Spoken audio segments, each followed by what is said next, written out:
अभी तक की जो जितनी भी डिस्कशन हम लोग की होती रही है ना, वो आर्किटेक्चर के हवाले से और क्वालिटी एट्रीब्यूट्स के हवाले से वो थोड़ा सा टेक्निकल मानों में थी। अच्छा, ये बता दूं कि कल हम लोगों ने जो डिस्कशन की थी, जो चार कॉन्टेक्स्ट हम लोगों ने देखे थे, उसमें वो थर्ड चैप्टर का सारा मटेरियल था। वो थर्ड चैप्टर हम लोगों ने जो है ना फाइनल में या मिड टर्म में वो उसको इंक्लूड नहीं करना मैंने, ठीक है, क्योंकि उसमें बहुत ज्यादा थ्योरेटिकल चीजें हैं, बहुत ज्यादा आपको मे बी शायद एग्जाम के लिए शायद रट्टा मारना पड़े अगर फिजिकल एग्जाम्स हुए। अगर ऑनलाइन एग्जाम्स हुए तो फिर तो मे बी मैं इंक्लूड कर दूं, लेकिन अगर फिजिकल एग्जाम्स हुए तो फिर जो है ना, फिर फिजिकल एग्जाम्स में इंक्लूड कर दूंगा। अगर ऑनलाइन एग्जाम्स हुए तो फिर मैं उसको इंक्लूड रखूंगा, ठीक है। फिजिकल एग्जाम में नहीं होगा क्योंकि फिर वो रट्टे वाली बात आ जाएगी उसके अंदर। तो उस चैप्टर का भी हम कॉन्टेक्स्ट हम लोगों ने डिस्कस किए थे कल, तो 3 तक की उसको रहने देते हैं। हम लोग जो है ना अब क्वालिटी एट्रीब्यूट्स की और जो है ना अंडरस्टैंडिंग, किस हवाले से अंडरस्टैंडिंग उसको हम देखते हैं कि जो अंडरस्टैंडिंग डेवलप करना चाह रहा है ऑथर हम लोग की क्वालिटी एट्रीब्यूट्स के, वो किस सेंस में हमें गाइड करना चाह रहा है, तो उसको जरा देखेंगे हम आज। अच्छा,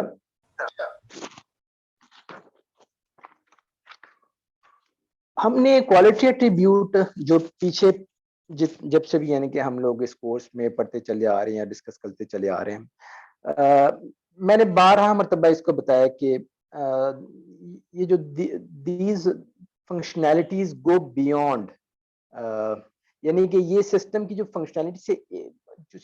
असल में जो फीचर हम लोग जिसको कह रहे होते हैं सिस्टम के, या फंक्शनैलिटी सिस्टम की, या फंक्शनिंग सॉफ्टवेयर हमें जिसे कह रहे होते हैं, ये ना उससे ना एक लेवल थोड़ा सा ऊपर की चीज है।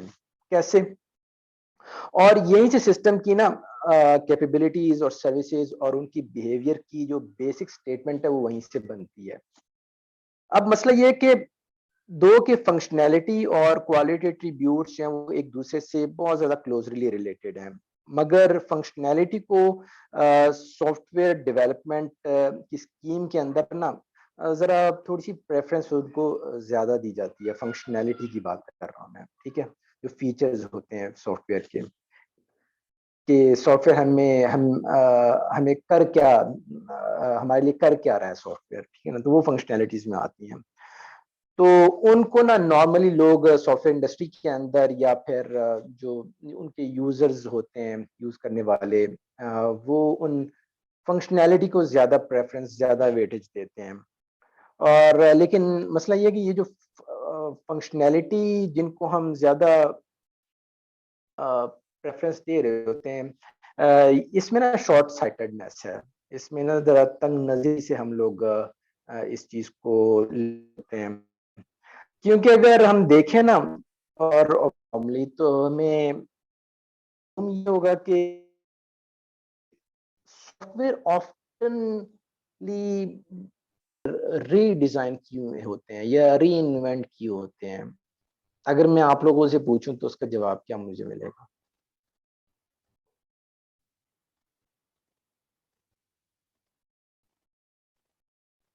कि जो है ये मेरा सॉफ्टवेयर आप यूज करें, या मेरी एप्लीकेशन यूज करें, या मेरे प्लेटफॉर्म यूज करें, मेरा पोर्टल यूज करें, इससे आपको जो है ना लोगों से आप सोशली इंटरेक्शन अपना रख सकते हैं, या एंटरटेनमेंट, नेटफ्लिक्स की कोई जो है ना इस तरह की कोई मैं कोई सर्विस क्रिएट कर दूं, ठीक है, तो इसमें आपको एंटरटेनमेंट मिलेगी, ज्यादा एंटरटेनमेंट मिलेगी, मैं ये कह रहा हूँ। तो फिर लोग जो है ना मुझे कैसे अडॉप्ट करेंगे? सर मैं उनको कन्वे कि आप अगर इस पे ट्रैफिक बहुत ज्यादा भी आ जाती है तो ये आपका सिस्टम क्या होगा, डाउन नहीं होगा, और दूसरा ये सिक्योर आपको सिक्योरिटी प्रोवाइड करेगा एग्जैक्टली एग्जैक्टली, ठीक और है ना। तो परफॉर्मेंस इसकी हम बहुत। बिल्कुल बिल्कुल सही आपने बताया। तो हम जो है ना क्या करते हैं कि हम सिस्टम के फीचर्स नहीं बताते, तो हम सिर्फ और सिर्फ उसका मवाजना करते हैं कि ये हमने वही वाला सिस्टम बनाया दोबारा, या एक ऐसा सिस्टम जो कि ऑलरेडी एग्जिस्टिंग है, और इसको हम रिवर्क करना चाह रहे हैं, एक तो ये, ठीक है ना। तो हम लोग क्या करते हैं कि सिस्टम की फीचर्स के बारे में ज्यादा बात नहीं करते, क्योंकि लोग ऑलरेडी, लोगों को पता है। अगर मैं किसी को कहूँ कि जी ये मेरा एक ऐसा पोर्टल या एक ऐसी वेब सर्विस मैंने बनाई है, जिसके ऊपर जो है ना मैंने बहुत सारी मूवीज जाके या एंटरटेनमेंट का कंटेंट जाके डंप कर दिया, और आप उसे जो है ना आप सर्च कर सकते हैं, कोई भी वीडियो या कोई भी जो है ना एंटरटेनमेंट का मवाद कोई भी सर्च कर सकते हैं, और वो आपके सामने जो है ना व्यू हो सकती हैं। तो इस केस में जो है ना लोग मुझे ज्यादा कुछ सीरियस नहीं लेंगे, ठीक है, अनलेस कि मैं उनको ये कहूँ कि मेरा ये जो पोर्टल है या मेरी जो ये सर्विस है या जो मेरी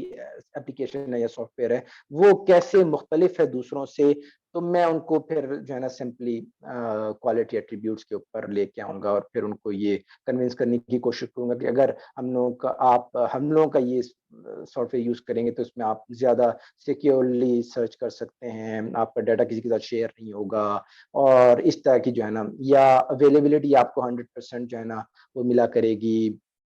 या जब भी लोड आएगा तो जो है ना वो स्केलेबल होगा। तो इस तरह की चीजें जो है ना मैं नॉर्मली करता हूँ। तो जो सॉफ्टवेयर रीडिजाइन होते हैं वो भी बहुत ज्यादा जो है ना वो फ्यूचरिफिक पर्सपेक्टिव में रीडिजाइन नहीं होते, बल्कि जो रीडिजाइनिंग का सारा सारा मामला है वो उनके अंदर क्वालिटी फीचर्स को लेके आना है, ऐसे फीचर्स को जो कि जो फंक्शनल रिक्वायरमेंट्स हैं उनकी एनहेंसमेंट करती हो, बेसिकली हम ये कहना चाह रहे हैं। तो बेसिकली जो आर्किटेक्चर है वो आपकी, क्योंकि उन क्वालिटी एट्रीब्यूट्स को अकोमोडेट कर रहा होता है, तो हम ये कह सकते हैं कि it is a mapping of systems functionality onto software structures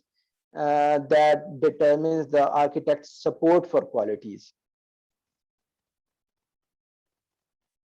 ये जो पहली स्लाइड है जिसके अंदर जो है ना, तो बेसिकली ये सारी की सारी कहानी जो है ना मैंने ये पहली स्लाइड के लिए बताई आपको, कि हम लोग क्यों जो है ना सॉफ्टवेयर को रीडिजाइन करते हैं।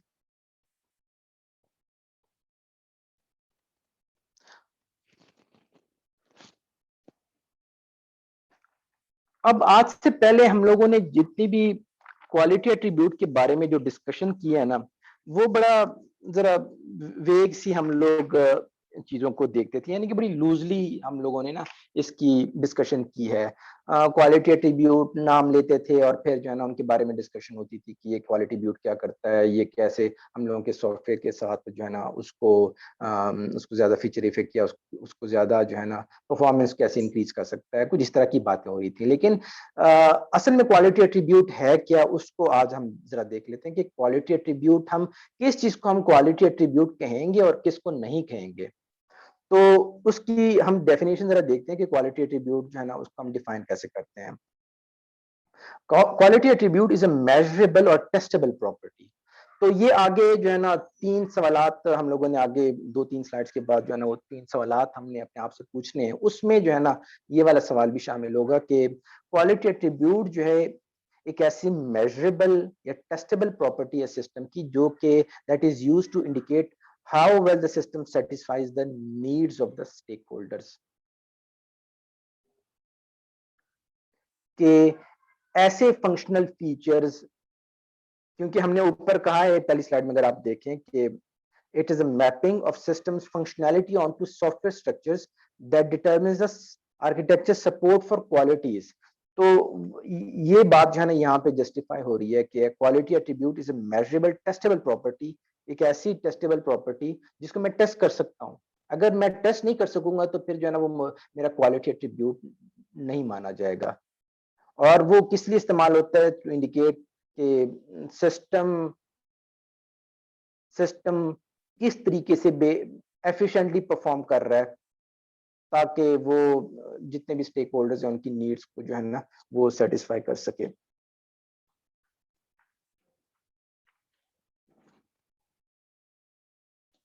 तो आज हम लोगों ने थोड़ा सा ना उसको जरा केयरफुल वे में अपनी क्वालिटी एट्रीब्यूट को केयरफुल वे में डिस्कस किया, डिफाइन किया है कि असल में क्वालिटी एट्रीब्यूट हम किसको कहेंगे। अब कैसे इसको इसकी कैरेक्टराइजेशन कैसे होती है और इसकी अचीवमेंट कैसे होती है क्वालिटी एट्रीब्यूट की, ये एक डिफरेंट डिस्कशन है। और यही जो है ना हम लोगों की डिस्कशन आज से स्टार्ट हो जाएगी कि हम लोग अगर कोई क्लेम कर रहे हैं तो जाहिर सी बात है फिर हमें उसको जस्टिफाई करना पड़ेगा उस क्लेम को क्वालिटी एट्रीब्यूट के बारे में। तो हमें फिर शो करना पड़ेगा उसके कौन कौन से पार्ट्स हैं, कैसे हम शो करते हैं, कैरेक्टराइजेशन होती कैसे है, उसको आगे हम नेक्स्ट आने वाली स्लाइड्स में देखते हैं। तो आज की जो पॉइंट्स ऑफ डिस्कशन हैं वो हैं how to express the qualities we want our architecture to provide to the system or systems we are building from it। पहला डिस्कशन पॉइंट ये होगा कि हम लोग इन क्वालिटी एट्रीब्यूट्स को जो अभी तक हम लोग सिर्फ डिस्कशन में ही हम लोग कर रहे हैं या सिस्टम के हवाले से हम लोग उसको डिस्कस करते रहे हैं, तो उनको एक्सप्रेस कैसे करना है। अब एक्सप्रेशन जो है उनकी कैसे हो सकती है, कुछ आप लोगों को आइडिया है कि अगर मैं क्वालिटी एट्रीब्यूट को एक्सप्रेस करना चाहूँ, अभी हम लोग के एक दोस्त ने जो है ना वो बताया भी है कि हम लोग कैसे जो है ना उन फीचर्स को डिस्टिंग्विश करते हैं कि कैसे मैंने एक प्रोडक्ट को मार्केट कैसे करना है। तो फिर मैंने उसकी क्वालिटी एट्रीब्यूट के हवाले से जो है ना उसके ऊपर लोगों को कन्विंस करना है। लेकिन टेक्निकल इन्वायरमेंट के अंदर यानी कि विद इन द ऑर्गेनाइजेशन या फिर ड्यूरिंग द डेवलपमेंट फेज या ड्यूरिंग इंटीग्रेशन फेज या जो नॉर्मली जो है ना ये डेवलपमेंट फेज का ही काम है कि उस फेज के अंदर जो है ना जब मैं कोई feature non functional feature develop कर रहा हूँ तो फिर जो है वो मैं उसको एक्सप्रेस कैसे करूंगा, कैसे एक्सप्रेस किया जा सकता है। स्कैन करना पड़ता है, स्पेसिफाई करने के बाद जो है ना हम लोग उसको किसी पिक्टोरियल फॉर्म के अंदर एक्सप्रेस कर सकते हैं। और कोई जो है ना वे नहीं है मेरे पास उसको एक्सप्रेस करने का अपने इन क्वालिटीज को ना। तो हम लोग आगे देखते हैं कि उसको एक्सप्रेशन हम कैसे देते हैं। दूसरा ये कि how to achieve those qualities, और फिर जब एक्सप्रेस करेंगे तो फिर जाहिर सी बात है फिर उसकी अचीवमेंट का मसला आएगा। अचीव कैसे करेंगे वो हम लोग देखेंगे जब हम लोग उसके 6 पार्ट्स डिस्कस करेंगे उस टेक्निक के। तो उसके अंदर फिर जो है ना हम लोगों को पता लगेगा कि क्वालिटी एट्रीब्यूट से हम लोग कैसे अचीव करते हैं। अच्छा, अब थोड़ा सा ना रिक्वायरमेंट्स आर्किटेक्चर और रिक्वायरमेंट्स को थोड़ा सा डिस्कस कर लेते हैं। कोई भी सिस्टम है ना, आप जाहिर सी बात है उसकी रिक्वायरमेंट्स आप लोगों ने एलिसिट करनी है।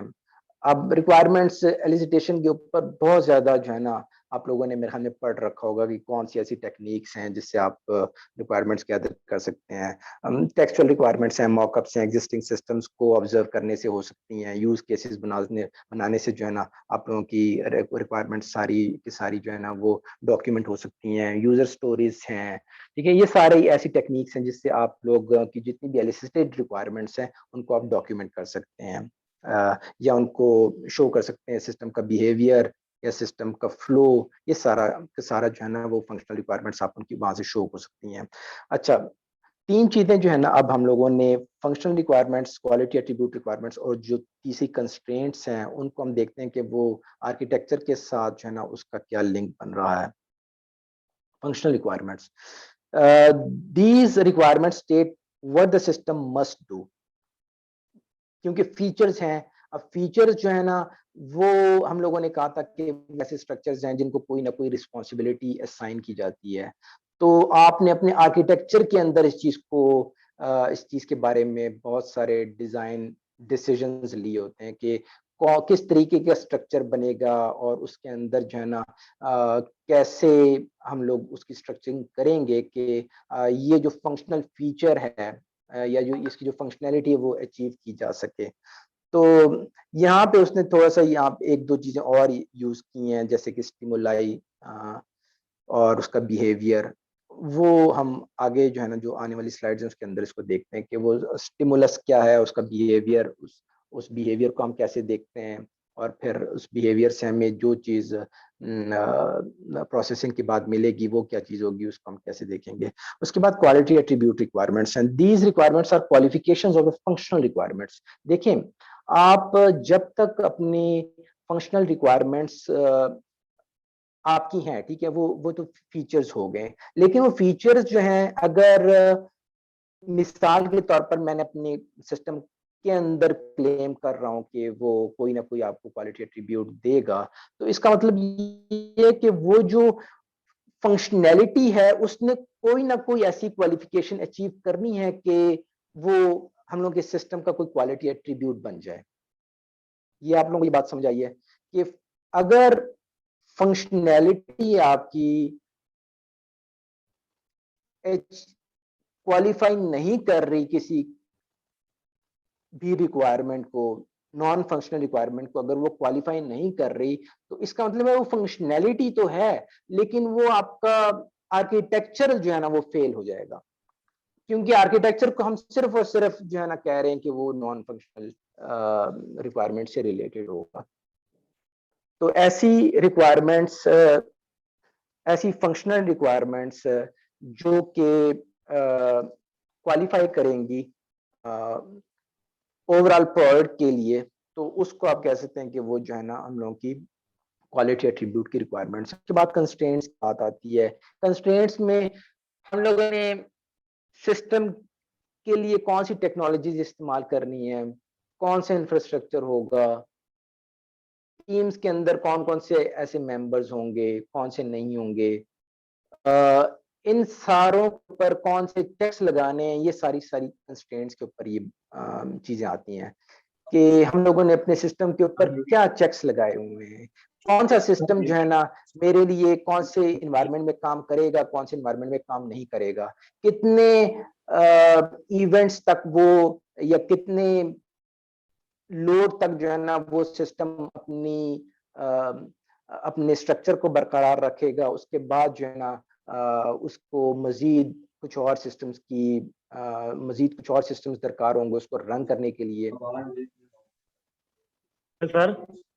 जी जी। सर 5